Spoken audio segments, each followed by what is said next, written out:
Ilang lugar sa General Santos at Davao binaha kasunod ng malakas na ulan.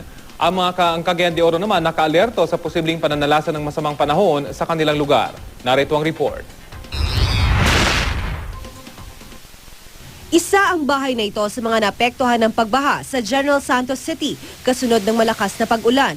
Ang lupa sa ilalim nito, inaanod ng tubig, kaya nangangamba ang may-ari na baka bumagsak ito ng tuluyan.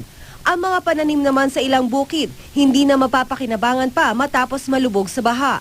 Ang isang magsasaka, nalugi raw ng 25,000 piso. Sa kabuuan, 10 ektaryang palayan ang napinsala. Nakaranas din ng masamang panahon ang lungsod ng Davao. Apektado ang klase sa 3 paaralan sa Barangay Bangkal kasunod ng pagbaha. Nag-iwan kasi ito ng putik.